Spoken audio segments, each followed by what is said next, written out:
what is it about this whole scenario or this patient or this Sorry, family member?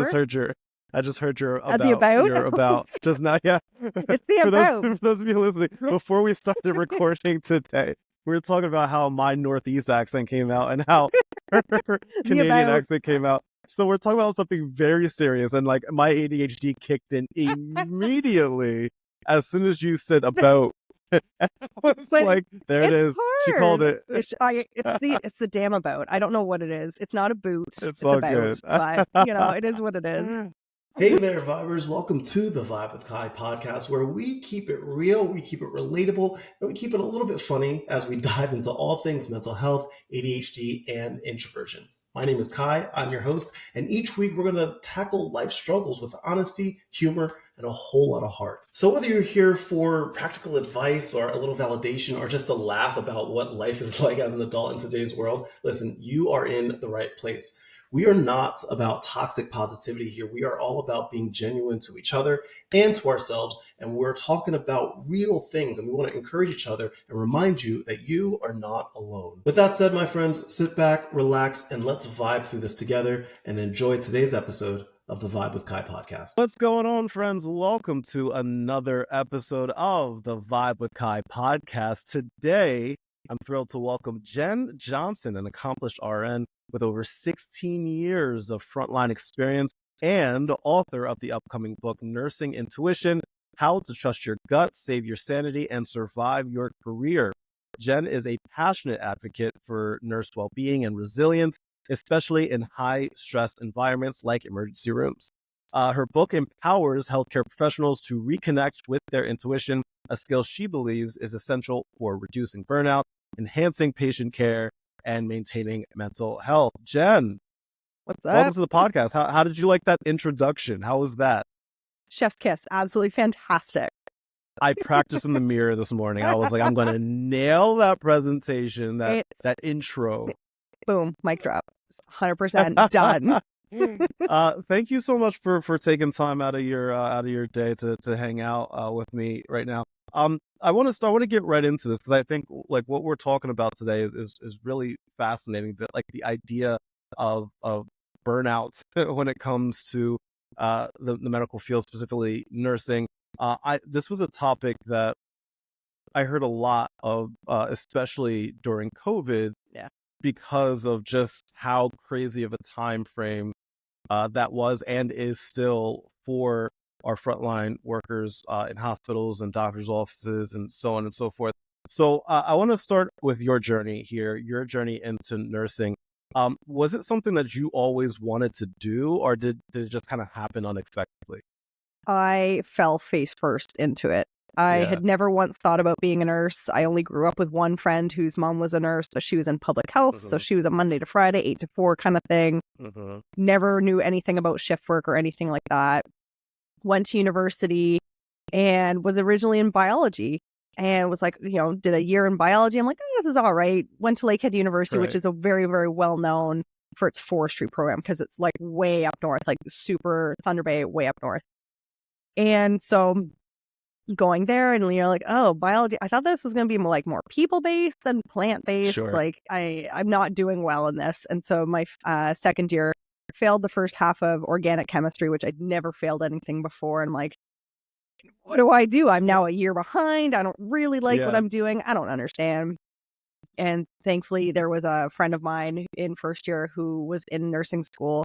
She had all the textbooks and we'd pour over them, and the Mosbys had all the really gory photos of all the really gross stuff. And you're like, oh my God, this is so cool. Like that kind of, I can't. I'm like, when I ruptured my Achilles, and when they did surgery, they took a picture like during my surgery, and the doctor was like, do you want to see the picture? I was like, no, hell no, absolutely not. Are you kidding me? I don't want to see the inside of my body. No. To be fair, when the midwives and the OB asked me if I wanted a mirror to see when I was birthing my 2 kids, each time I was like, absolutely not. I can't unsee that. I already know what it looks like. I've seen other people give birth. I know exactly what this looks like. I don't want to see my own. Thank you very much. I don't blame you. They made us watch The Miracle of Life when I no. was a freshman in high school. Oh no. And I learned things. I learned things that I didn't know I was gonna learn during that fateful health class that day because they didn't warn us. They Here's didn't the say, health "Hey teacher gonna guys." go. Here's the health teacher in the back. They were You're just gonna like learn they today. popped in a VHS tape because DVDs weren't really around, and so like she popped in a VHS tape, and we're like, "Oh, what is this?" No! I learned a lot that day, so Everybody did. I don't blame you. But were you safe from that point on? Probably. Define safe. Emotionally? No. Emotionally safe? No. I don't know. Completely racked from that point on. But like using Yeah. protection, that kind of thing. All of a sudden, you're like, I am making sure Oh that yes. this never. Oh, absolutely. Yes. I think the best forms of birth control, outside of like actual protection, wearing actual protection, is either being around children that are not behaving, Yes. or watching things like The Miracle of Life. Listen, nothing made me want to take my birth control more on schedule than having children of my own.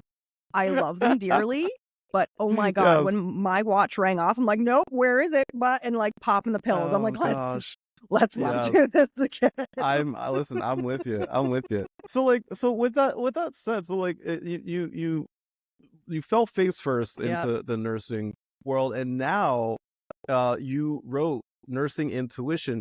Why? I don't say that to see. Why are you writing books? Why are you spreading knowledge? What makes you think that you've got any sort of place in the world to write a book about any sort of medical topic? I don't understand. It's the American in me coming out. We just naturally just talk down to people, even though they don't deserve it at all. For those of you that don't know, I'm in the United States of America, and our friend Jenn here is in Canada. And me as an American, we will just talk down, be like, "So, how are you doing today, Canada?" And just talk down for no reason. That's okay. You turn around, we're like, America. That's true. I know it because we can hear it, and we were like, "I know." Listen, there's the one way to officially piss off a Canadian is to call us American. Ooh. If you're traveling and you see somebody, you're like, "So where in America are you from?" You're like, Canada. You're like, please know Please that. don't. Please don't. It's the one up there. We're the upstairs neighbor. We're the really annoying upstairs neighbor that is like trying to knock on the. We're like slamming, being like, "What are you doing?" That's and like hilarious. slamming our boots on the floor. That's where we're at. We're like, keep it down up there. And you're like, sorry, sorry about it, eh? Okay, we are kind of British, but like that's as good of an accent, a Canadian accent as I'm gonna get from me. I'll give it to you. Half decent. I also practiced that in the mirror this morning as well. Was there? So you wrote Nursing Intuition. Was there like a specific moment in your career that made you realize that writing a book like this was necessary? So the book was actually born out of COVID, to be fair. Mm-hmm. When COVID first started, everything had shut down. It's like March of 2020. We had what happened in March of 2020? Did something happen? Nothing. The world what just went down blinked. in 2020? Nothing happened in March 2020. I took a nap. That's all of our stories, and we're sticking to it. We're all done. We're all done with 2020. And so, going to work, and a lot of people were coming up with free things, and they were clapping the pots and pans for the nurses and all these things. It was weird but wonderful. And we had a group of attorneys, like a very large group of attorneys, come forward and be like, "We're going to do all the frontline workers' wills for free." And wills, yeah. So we were already scared. And I understand that they came at it from the best of intentions. I understand where they're coming from. But at the same time, I'm like, oh, we're not expected to survive. Fantastic. Wow. So with that in mind, and then my kids were 4 and 5 at the time, and there was no daycare. Daycare shut down, and my husband was a frontline worker as well. So he would go to work Monday to Friday. I switched to straight nights on a continental schedule, but I'd stay up all day with the kids, stay up all night at work, stay up all day with the kids, stay up all night for 2 or 3 or 4 shifts in a row. And I was absolutely out of my mind. Then already being emotionally depleted and now mentally depleted from the lack of sleep. Yeah. You're coming forward, you're going like, if I die, like, how do you explain to a 4 and 5-year-old that mom chose to continue to go to work? Right. Like, how do you Wow. let them deal with that, and then, dealing with potentially mom's death kind of thing. And so I thought, well, maybe I'll start by, I can get over this and I'll do better if I like write down some really good stories about like those really good moments in my career that I've had and I've helped people and things have gone well. There's like 4 or 5, I think, in my career that come to mind easily. But then with those ones, very quickly delved and detoured hard into all the trauma that I hadn't dealt with over the years. Sure. Pediatric deaths, patient death, all sorts of stuff. And Right. bullying, the bullying. And so Yeah. started writing them all down. And it wasn't until I was watching Llewellyn, who's oh my God, they're a publisher in the US, mostly do metaphysical books. Great, like phenomenal. My favorite type of book. Oh, so good. So they were doing an online kind nothing. of book fair, Yeah. and the one author Yeah. that was speaking was her book was Intuition at Work. And I'm like, intuition Right. at work? I use my intuition all the time at work. So I'm like, Yeah. ding, that's it. That's the theme. And that's where you got the intuition like theme Yeah. for the book. For the And book. that's kind of how do you define nursing intuition? Like, is it something that every nurse has, or can it be developed over time? Like, how is that even defined? Yeah. So me personally, I believe absolutely everybody has intuition. Every woman over the age of 12 knows the exact feeling of meeting somebody and like, the creep factor. We Yeah, all of know that course. feeling. Or somebody being introduced to a new coworker and you're just like, I don't know what it is about you, but I just don't like you. Sure. And it's just a gut reaction. And so you go with it. Yeah. Take that into nursing, you're now, you're having your patients, you're doing your things, and it's, you're seeing this patient, you've heard the story, you kind of know what's going on, you're still waiting for test results and that kind of thing. But you're like, there's just something that I feel like I'm missing, either the Yeah. patient's sicker than I think they're presenting, or there's something to the story that we're missing that's a really big key piece, or I think this patient's going to code. Because honestly, when a patient sits there and tells you, I'm going to die, and this has happened to me several times, you believe them. You don't believe them the first time. You're like, no, it's fine. You're just overreacting. You're worried. You're scared. You're in pain, whatever. And then they flatline, and then you're scrambling because you're like, I didn't see that coming.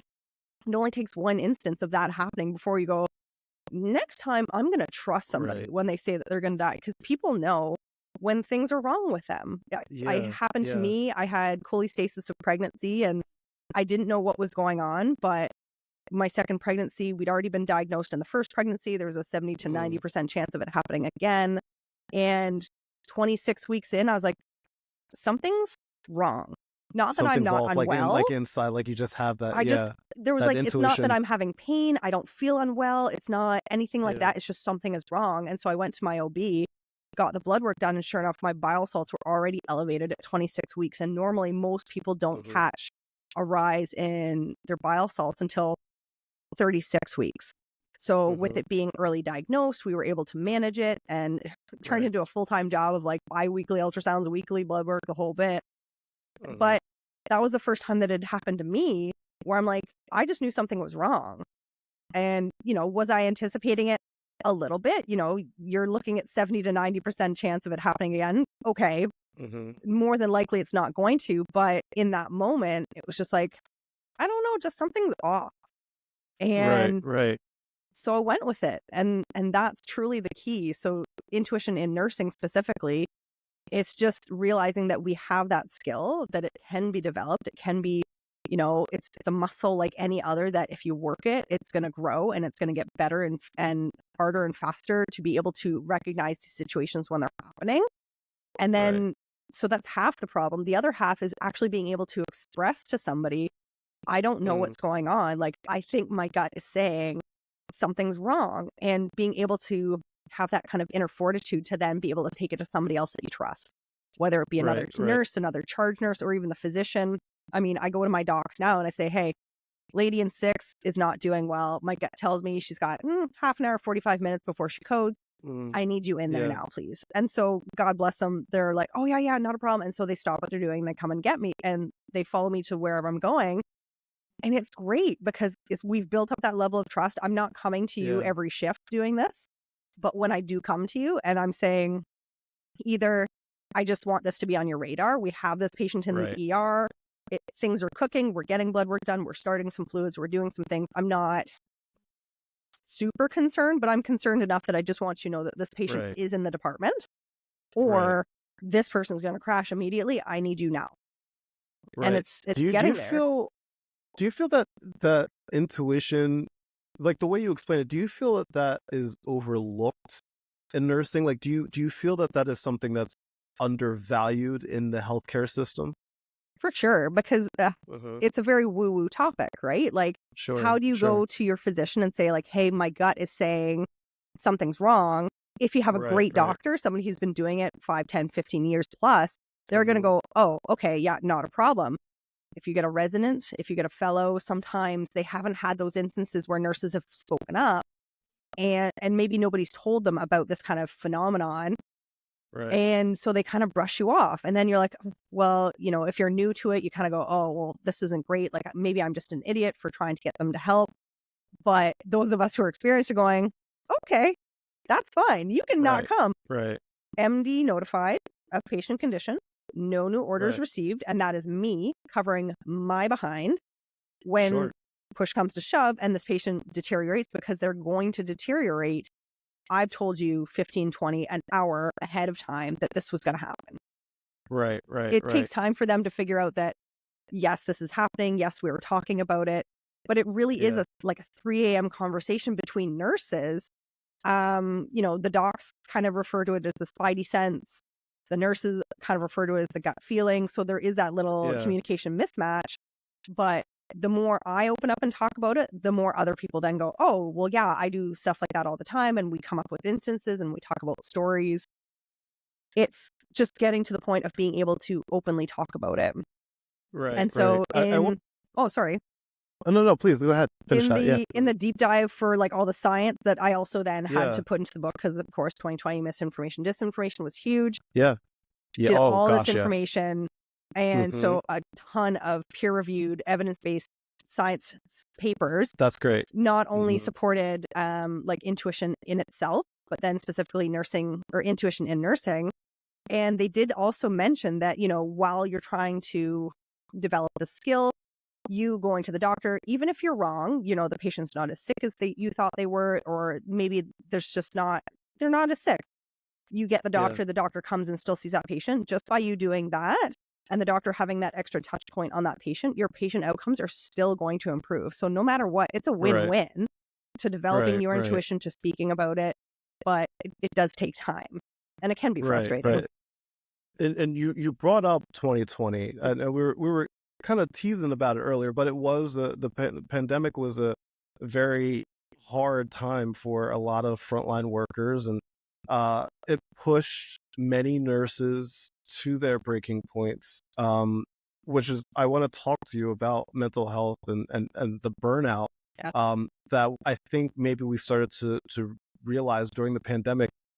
What do you feel is what, like, some of the biggest factors to nursing burnout today? What factor plays the biggest role? Yeah. So right now, one of the key factors is just the ratios. So being overworked, being understaffed, having to take Oh, like on ratios between how many patients there are patients and to how nurses, many. depending on, Got it. Okay. a lot. So California has mandated ratios where, depending on where you are in the hospital, if you're in critical care or med surge or surgery or wherever, depending on where you are, you have a very specific ratio that you can only have. If you're in ICU, you can only have one patient because they're typically vented. They've got multiple different medications running. They're very, very complex patients. So you can really only focus well on the one, versus med surge, where, most of your patients are fairly well, but they have one medical issue, two medical issues maybe, that aren't really immediately life-threatening, where you can have 4, 5, 6 patients potentially of kind of the same level of care, right? They're Right. walking, they're talking, they're up, they're doing their own thing. That's fine, right? You can wrap your head around 6 well patients, but you can't do that in the ICU kind of thing. And then the ER is just a whole different beast because you can't control how many people come in the door. Sure. So sometimes your Sure. ratios are like Yeah. 1 to 20. It's Yeah. not great, but thankfully most of those people will be going back home that day. Right. Do you how does, like, because we're talking about, like, I want to kind of find the connection between what we were talking about earlier about intuition and the burnout conversation as well. How does a nurse's intuition contribute to burnout? So, like, I guess what I'm asking is, does disconnecting from that inner guide we were talking about, does that make the stress even worse? Does that add even more, um, I guess, more to the burnout itself? Yeah. So take a typical scenario, right? So you're a med surg nurse, you're pretty new to the unit, you're kind of getting Right. your feel to it, but you're not sure.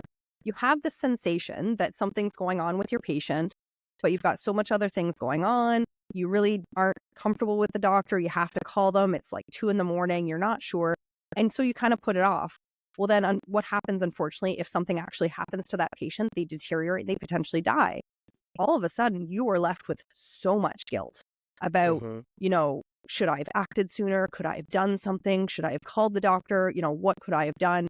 And that guilt can follow you around for an entire career.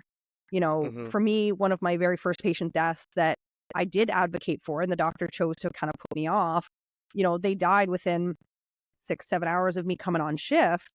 But it was one of the first times that I had a patient assignment of my own. And so I thought, did I advocate hard enough? Did I call them enough? Because I called the doctor 3, 4, 5 times. Right. She chose not to come in. She, oh, Wow. just do a little bit of this. She kind of placated me and, oh, you're new. You're not, you're not sure. Da, da, da. Mm-hmm. Oh, he's been sicker than this before. Whatever. Um, you know, he ended up dying 2, 3 Yeah. o'clock in the afternoon. And I was riddled with guilt about, Sure. could I have Yeah. pushed harder? Could I have done things sooner? Could I have, what could I have done? It wasn't until 5 years down the road when I was leaving that job that doctor actually came up to me and said, just don't let anybody tell you, you don't know what you're doing. And in the moment, I was like, oh my God, I know exactly what you're referring to. And, thank you very much for the validation. And on the other hand, I was so mad because I had Yeah. 5 years of living with this guilt, thinking that I could have done something. And Yeah. you chose not to say anything to me. That Instead, means it was on their mind for 5 years too, is what it sounds like. very much so, very, very much Mm-hmm. so. But at the same time, so that was 5 years of my career. I constantly second guessed. I wasn't sure. Right. My confidence was shot. And then throw on top of that some bullying in the workplace. I was a wreck. Yeah. And I was brand Right. new to nursing. So I thought, oh, this is just what happens. This is just, the feel of things or what happens with what. And leaving that job and going to a different one that was completely different, a huge change in workplace culture and phenomenal coworkers and a great boss. And I'm going, I wasted 5 years in this town, Right. wasting away. My mental health was crap. That was the first time I had any sort of suicidal ideation at all. Sure. Yeah. Should have been on antidepressants. Thought I could power through. Yeah. Yeah. So A it's lot just, of people do. A lot of people are like, I know there's going to be a lot of people watching and listening right now that 100% understand what you mean when you say that. yeah. And they're going to be like, yes, I know that feeling all too well. I know that feeling all too well, as well. And I think the really good thing about what you're doing now is you're spreading this information and this knowledge in hopes that other nurses don't have to experience the same type of thing that you felt during that time frame, which is why I think this is important. And it kind of makes me think, like, on the opposite side of it, into like ignoring your intuition can obviously play a role in the burnout, but does intuition also play a role in managing the stress of, like, those high pressure situations? Can it sort of act like an anchor amidst all of the chaos that might be happening in a hospital? Yeah. So again, the studies say that typically critical care nurses, so ERs and ICUs, Yeah. actually rely on their intuition and lean on it much harder and develop it Yeah. much faster than those who don't work in critical care. And they found that the simple factor was just time. They had no time to second Yeah. guess themselves. They had no time to talk themselves out of what they were feeling. They just went with it because they didn't have any other options. And so when you're put into those scenarios and you start leaning on your intuition and you have, the adrenaline of the scenarios really hyper focusing you again, the undiagnosed ADHD, the adrenaline hyper focuses you and you kind of really get into the groove. You start running a code and you've run a code so many times with your colleagues that you really don't even have to talk much. That you're just like, okay, everybody knows their role. Everybody knows what's happening next. And it's like clockwork. And so to then rely on your intuition to potentially avoid those situations, hopefully can then help people really figure out that, yes, I can listen to my body. Yes, my body is valid and knows that there potentially is more going on than what I'm realizing. I'm so distracted and so busy paying attention to all the loud noises and the dinging and, family members yelling at me and, worrying about medication administration and all this kind of stuff. But it's your body that finally cues you up that there's more to something going on. Right. Yeah. I love this because I know that there's going to be a lot of nurses and people and frontline workers that are going to be listening to this and watching this. And so I kind of want to shift the focus towards maybe some practical applications of intuition. Absolutely. And some things that they can do. What are some simple ways that nurses can start trusting their intuition during a typical shift? Is there anything that you do or any kind of things that they can do during a shift that can help them, kind of like start trusting themselves a little bit more? Yeah. First and foremost is just realizing when it happens. Realizing when it happens and giving it just 2 seconds of your time instead of the immediate brush off, which we're so used to doing. Taking that moment to listen to your body and going like, why is it that I feel this way? Why is it that all of a sudden, I've got this heaviness in my gut and I just, I feel stressed out in this particular situation, even though there's no real reason that I should be that stressed about this. What is it about this whole scenario or this patient or this family member? I just heard your about just now. Yeah. It's the about. For those of you listening, before we started recording today, we were talking about how my Northeast accent came out and how her Canadian accent came out. So we're talking about something very serious, and like my ADHD kicked in immediately as soon as you said about. It's like, there it is. Hard. She called it. It's the damn about. I don't know what it is. It's not a boot. It's all about, good. But it is what it is. Yeah. So that's interesting. I love that. Sorry. I didn't mean to interrupt. Listen. My ADHD would not allow me to. Nobody knows better than an ER nurse because the ongoing joke is we're all undiagnosed ADHD. What better personality trait to fall into an ER where there's multiple things going, there's all sorts of things and dings, and like something comes in and all of a sudden you're hyper focused. Like the typical, you can't. You typically don't last long in the ER unless you are ADHD or can be okay with a lot of flow and fix. It's not like the floors where you have your set number of patients and that's it. You're capped. It's not like ICU where everything, you're planning care days in advance for, when are we taking the patient on a sedation vacation? Are we going to get this patient up and walking? All these things. The ER, it's like treat them and street them, put a Band-Aid on the big issue, and then off you go. We're not the ones worried about like, their skin condition, unless it's very obviously the main issue as to why they're there. So the floors, when we're giving a report, the floor's like, and what about their skin? And 99% of the time, our answer is like, they have it. They have, like, they have do? the skin. I didn't even notice. I'm sorry, I have not done a head to toe physical assessment on the patient that I've had for 2 hours, and we were resuscitating them the whole time. I haven't looked at their skin. I'm sorry. I was more worried about their heart not beating, them not breathing, kind of situation. Right. How do you balance? This is what fascinates me. How do you find the balance between your intuition and like standard operating procedure, right? Because like obviously in the medical field there are like, okay, if this happens you should do this, and if this happens you should do this will help this situation, blah blah blah. how do you find the balance between the two? Because like at some point you have to make a choice, um and go with it, and like a person's life can be on the line, or their well-being, or whatever it may be. How do you find that balance between intuition and protocol? Yeah.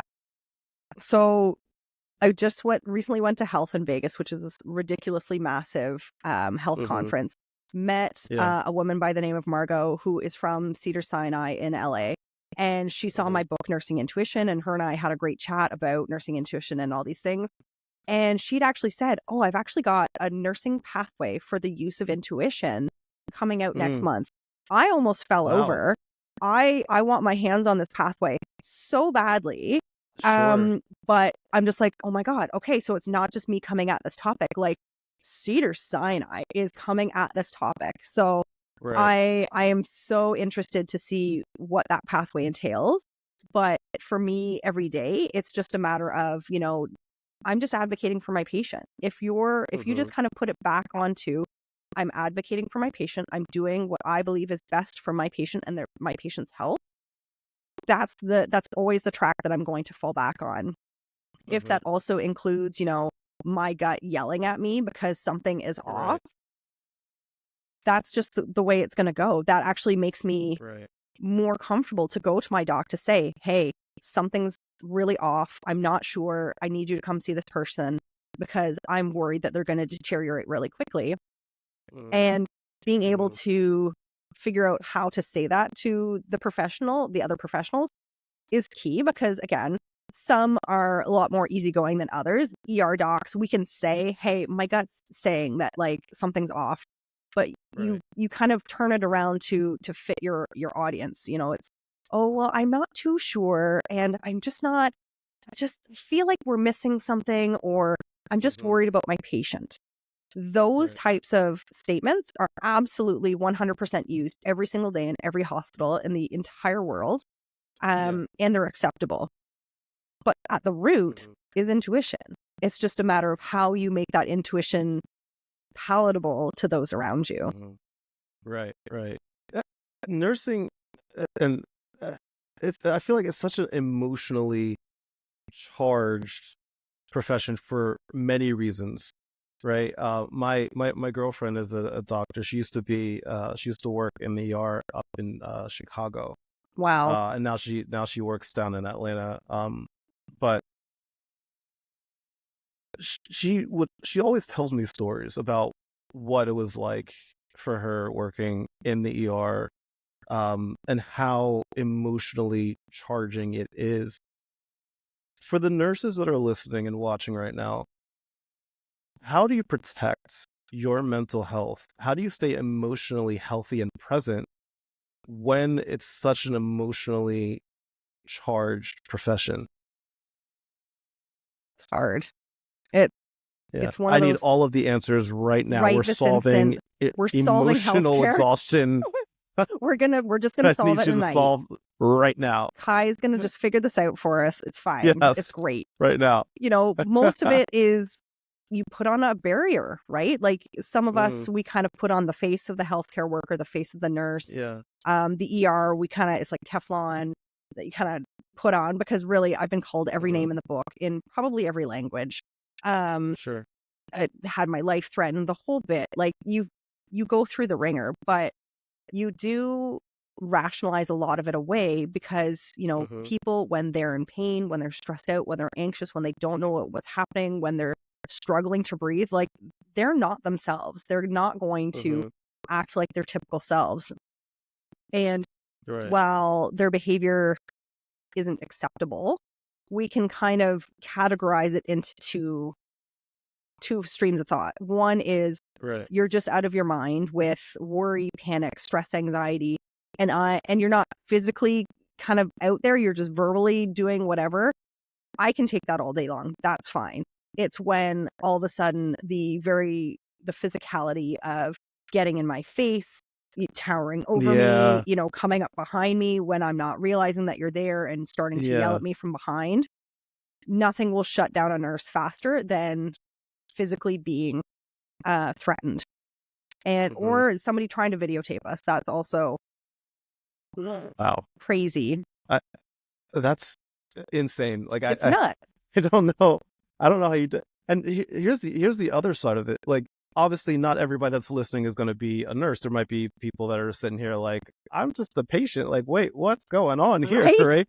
So, like, what would you say to the people that are listening right now that might be like, wait a second, intuition? You're using intuition while you're trying to save my life, or whatever it may be. What would you say to them to kind of like ease their minds right now? It's not like everything is done with intuition, right? It's a lot of it is pattern recognition. A lot of it is, the same medical pathways for the same conditions or the same symptoms over and over and over again. What we're talking about is moments where a singular patient seems much, much sicker than they are, and the nurse is picking up on it. And so some nurses call it intuition. Some of us say trusting our gut. Others are saying that they're just really good clinicians and they're paying attention to their patients. They're noticing this change, and then they're advocating. The only difference is some of us are very aware that there's a stopgap happening before we go straight to the doctor. Some of us realize that we're like, oh, why? Like, what is happening? Like, what is going on? Why am I having physical symptoms in relation to what's going on right now? And it's the same with grieving families. Sometimes, you'll go from feeling just fine, and then a trauma happens, something comes in, the family's obviously devastated. You can't help but pick that up as a compassionate person. You can't help but kind of pick up on those feelings, and it changes the way that you're going to view the rest of the day. Absolutely. You can't listen to someone lose the love of their life in a exceedingly tragic and unexpected way and not have that affect you for the rest of the day. Some of us are a little bit better at masking it than others. Some of us, we have to step away for a minute and cry. And the number of times that I've cried on shift is countless. Whether sometimes it's with patients and patients' families, sometimes it's not. Sometimes I just need a minute to, I can feel that that's not going to be well received by the family. So I don't want the family, comforting me. That's not what I'm there for. That is an absolute reversal of what's supposed to be going on. So I will take myself out of the situation. I will have my cry. I will take a minute, splash water on my face, and get going again. Then get right back to it. And that's it. Right. Because really, so emergency medical services, so the paramedics up this way, when they have a traumatic event, they can be tapped out. And so they will actually have a secondary crew come in, tap the medics out so that the medics can stop that moment, grieve, start to get services, start to get support from coworkers, all that kind of thing. It is an absolutely phenomenal thing to watch. Having been part of like a Sentinel event where EMS was involved, and to see the support that EMS got immediately. You know what the nurses got? The nurses got to keep working. The nurses had to work through all of that. And then months later, come back for a debrief. Debriefs, we're supposed to be taking maximum 5 minutes after a traumatic incident just to kind of go through everything. What went well, what didn't go well, what did we learn, and could we have changed anything? It's a way to help us really decompress in that moment while we're all still there to say, could we have actually changed anything? No. Okay. I feel better because we're all in agreement. We could have changed nothing in this scenario. Doesn't mean it's any less hard to process, but that level of grief and guilt is taken away. So it's fantastic that way. But we didn't even have time to do that shift. And actually, I ended up transferring out the patient to a tertiary hospital, a trauma hospital. Wow. And, never had a police escort before with EMS. So it was just very different in how the paramedics got their support versus us as the nurses. Right. The book is called Nursing Intuition: How to Trust Your Gut, Save Your Sanity, and Survive Your Career. Where can people get this? There might be people listening right now being like, I want that book, damn it. Absolutely. I want to get it. I want to read it. Holidays are coming. I want to buy it for somebody. Yeah. Where can people get it? everybody's got a nurse in their life. And so especially newer nurses, this, not to toot my own horn, but it would really be a great gift to really help a lot of people through a lot of stuff. It can be found on Amazon for pre-order for the ebook right now. Hoping December 1st is release date. I've had to push it twice already, only because editing is taking so much longer than anticipated. Oh, yeah. But Amazon, so if you search Jennifer A. Johnson, RN, you can find this book. You can find a bunch of journals that I've also done on grief and nurse wellness and shift tracker to help you kind of watch how much you actually grow shift to shift to shift. Awesome. I'm going to include in the description of this podcast, I'm going to include all of the links there. So all you have to do is click and it'll take you straight to pre-order that book. Damn it. Do it. Do it. Either buy it for yourself, buy it for a nurse in your life, because I know for a fact that they're going to really, really get a lot out of this. I'm going to get a copy myself, and I know my girlfriend would love to read something like this, and I know that she's going to be listening to this right now, being like, oh yeah, I know what she's talking about. Listen, you ask her about when she's used her spidey senses, because it's not just nurses, it's absolutely doctors, it's healthcare workers, it's ward clerks. Again, it is all of us. It's just in very different different scenarios. Right. I love it. Thank you so much for taking like your knowledge and doing everything that you can to help people, not just in Canada, but like this is the kind of stuff that can help anybody anywhere around the world, because we're all humans. And most of us, some of us are AI. Some of us don't exist. No joke. We don't exist. But a lot of us are humans, and we have feelings and emotions no matter what profession that we're in. I literally just put out a post yesterday that said it's very reassuring that my therapist has a therapist. I think it's great absolutely. that therapists have therapists. Could you imagine listening to everybody's stuff and not having somebody to decompress to? I don't know how. I just don't know how they do it, because me in and of itself is emotionally exhausting in a therapy session, let alone if there's like 5 of me in the day. No, I get it. You go to therapy. I got it. But this is just it. Everybody has a niche. Everybody's in the place that they're supposed to be. And if they're not feeling like they're in the place they're supposed to be, there is a spot. You just have to find it. Yeah, absolutely. Absolutely. Thank you, Jenn, for sharing your incredible insights with us today. Your perspective on intuition in nursing and mental well-being, honestly, it is truly inspiring. I know that our listeners and the people watching, I know that they gained a lot from this conversation. Again, for those that want to dive a little bit deeper, make sure you check out the links inside of the description of this podcast. It'll have everything there for Jenn and the book and all of that. And you get to follow her journey as she continues to empower and uplift the healthcare community. Jenn, thank you so much. It's been a pleasure having you here on the podcast. Thank you so much for hanging out with me. It's been an absolute blast, Kai. And that's a wrap on this week's episode of the Vibe with Kai podcast. Thank you so much for tuning in. Thank you so much for watching. Thank you so much for listening. I hope that you found a little bit of comfort in today's episode, and I hope that you're walking away with a little bit of encouragement, and I hope that you laughed a little bit along the way. If you enjoyed this episode, please be sure to like and subscribe and leave a review. Let me know what you thought of the episode. I really want to hear your voice. I want to hear your story. I want to hear all about your journey. Let's keep the conversation going. Make sure you follow me on all of your favorite social media platforms. Follow me on TikTok, Facebook, Instagram, whatever it may be, at The Vibe with Kai for more tips, more laughs, and more real talk. Remember, my friends, you are not alone on this journey. We are in this together. And until next time, stay kind to yourself, embrace the journey, and keep vibing. I'll catch you next time. Much love. Good vibes.